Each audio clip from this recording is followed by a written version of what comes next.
So I moved on from City, went into Allstate, and had a successful career. Another big American firm with a nearshore technology center, and in both those roles at City and Allstate, I had access to super resources, true financial resources to be able to get out there and to make a difference, and to be able to engage with schools, engage with wider community, to be able to try and make an impact in terms of economic development right across the wider society out there. But it's very difficult whenever you're trying to do it just by yourself. Trying to get like-minded business leaders to come along and aggregate that kind of financial resource to be able to make that impact. And there were some great leaders out there. I talked about Willie as somebody who is a real titan in terms of the build out of the sector. He really got it in terms of working in collaboration. Not thinking, oh, you're a competitor for talent, but yes, if we work together, maybe we might be able to get more talent for us to actually compete for.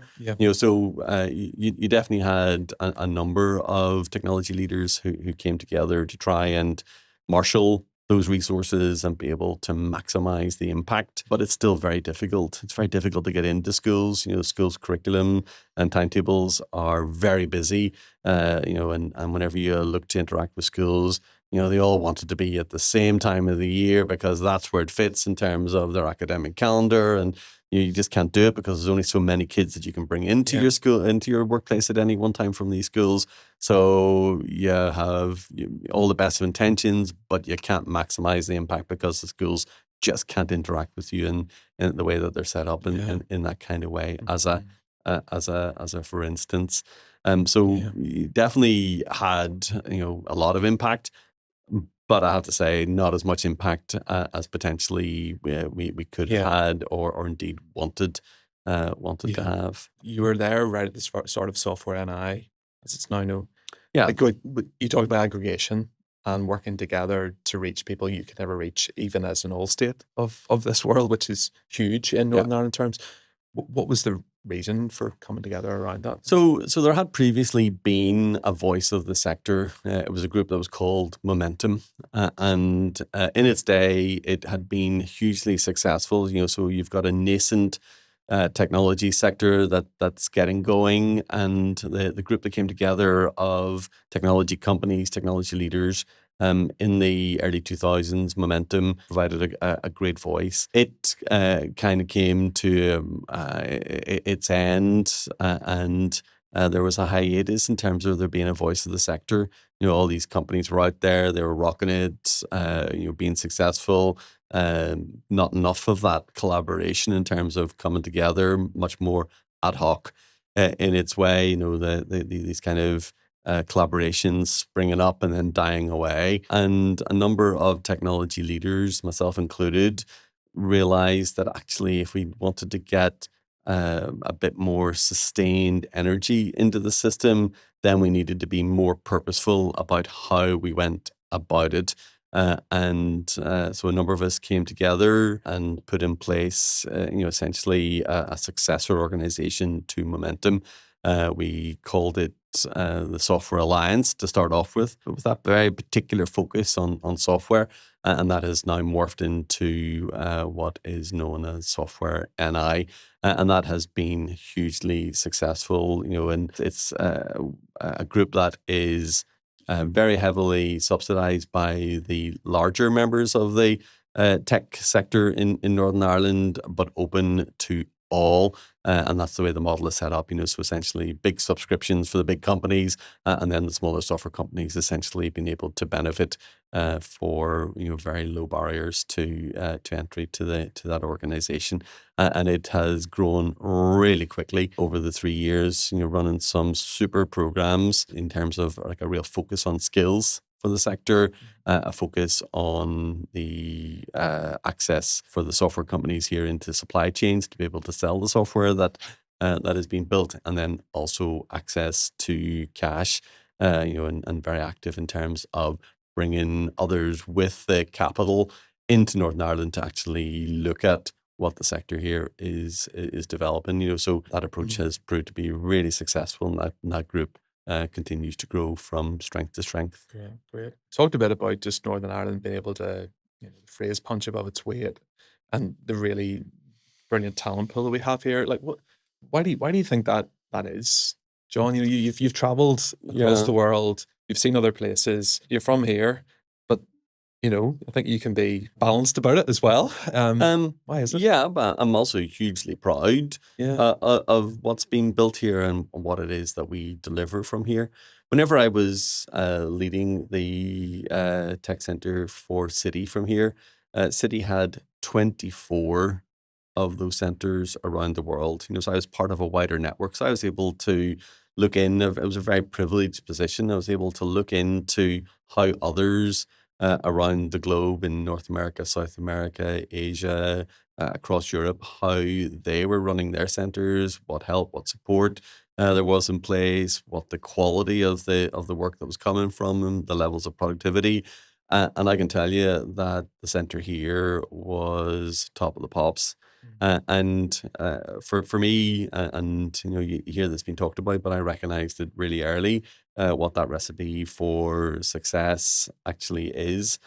We are a pretty tiny place whenever it comes down to 2 million people in the wider economy of Northern Ireland. We do have the advantage. Well, some might say it's a disadvantage, but we all do know each other, and we all have that same common aim in terms of being able to build good jobs here in Northern Ireland. So we've got that real connectivity across that people network in Northern Ireland, and with that then comes really good access into government. In terms of being able to have conversations pretty quickly with the right people to make decisions, particularly in technology, which is like a growing sector with a high demand for skills, to be able to have those conversations with those government officials and ministers who can make real decisions to be able to target resources to deliver the skills. The relationships into academia, a super college network, a super pair of universities here delivering really top talent into the sector, being able to get access to those colleges, access to the universities, and talk about the shape of the sector, the trajectory of the sector, the type of skills that we'd be looking to consume. And then that piece around being able to build the relationships across business. Yes, we're all competing for the talent, but we're not really competing in terms of products that we're trying to sell out there. And then that allows us to get into a mode that is much more around co-opetition. We may well be competing, but we're also cooperating in terms of building out the tech sector. And then what has been referred to as the triple helix, bringing those all together in terms of the relationships across business, the access to the universities and colleges, and then the support that you get from government and government agencies. It's a very powerful recipe to be able to get things done, to be able to deliver the quality engineers that then are powering the software sector in Northern Ireland. There's been a lot said about AI right now. Do you have any thoughts on how it might change the landscape of software talent? I think you're in the wrong tense when you're saying how it might. Okay, how is it? How it is Yeah. changing. I am hugely excited about the potential for AI, about how it will not just change the sector in terms of how we're delivering the product, but then about how the wider economy, how the technology is going to be harnessed to solve problems that up to now maybe have been more difficult to solve.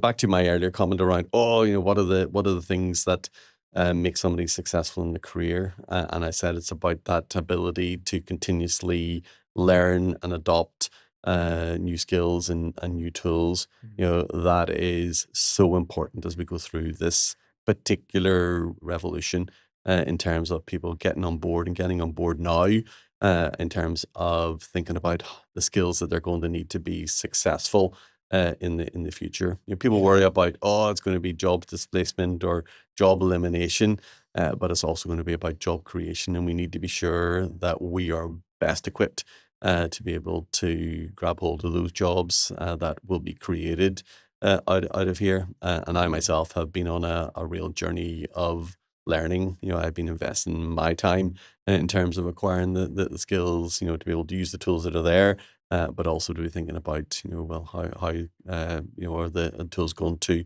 evolve. And we've got some real fantastic assets. The quality of the skills coming out of the universities is fantastic in terms of what they're teaching and getting people to think about AI.